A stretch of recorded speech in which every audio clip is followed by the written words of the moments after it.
For over 100 years, historians said one thing with total confidence: the Hittites never existed. They were treated as a myth, a people invented by the authors of the Bible, mentioned dozens of times in the Old Testament, but completely missing from every other historical record known at the time. Think about that. An entire nation referenced again and again in Scripture, traded with, married into, fought against, and yet, as far as 19th century scholars could tell, there was zero evidence they ever walked the earth.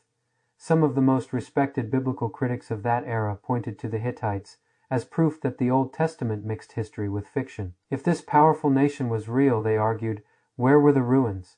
Where were the records? Where was anything? For decades, that question went unanswered.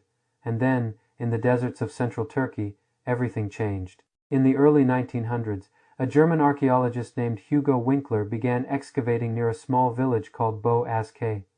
What his team uncovered wasn't just a few scattered artifacts, it was an entire lost capital.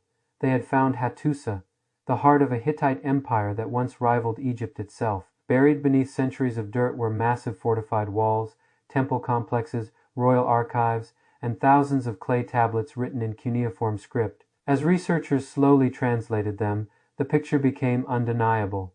This was one of the great powers of the ancient Near East, with its own language, laws, and diplomatic network stretching across the region. The people that skeptics had dismissed as a biblical invention turned out to have left behind one of the richest archives of the ancient world. But the most striking piece of evidence wasn't just that the Hittites existed.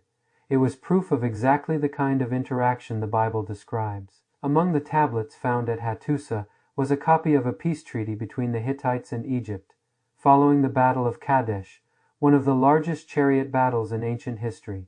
This wasn't legend. It was a real documented diplomatic agreement between two real empires, carved in stone and clay, matching the political world the Old Testament assumes existed. Suddenly, a people once used as evidence against biblical reliability became one of archaeology's clearest confirmations that the world described in Scripture was historically accurate, at least in this instance. So how does a civilization this powerful get erased from history for thousands of years? Part of the answer is simple. Their capital was eventually abandoned, their language fell out of use, and the empire that once stood alongside Egypt collapsed during a period of widespread upheaval across the ancient Near East, around 1200 BCE. Without anyone left to read their records, the Hittites simply disappeared from memory, until archaeologists literally dug them back out of the ground.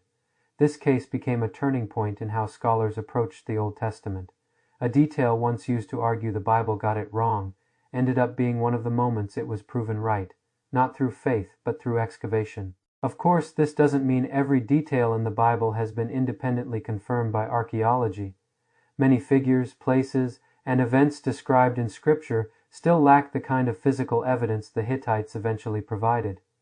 Historians and archaeologists continue to debate plenty of these cases, but the Hittites are a reminder of something important. Absence of evidence is not the same as evidence of absence.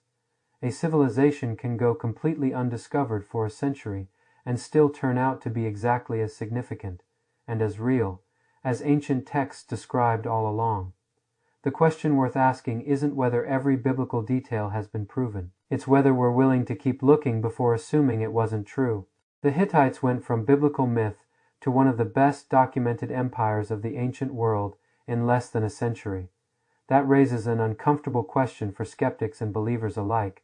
How many other pieces of this puzzle are still buried, waiting to be found?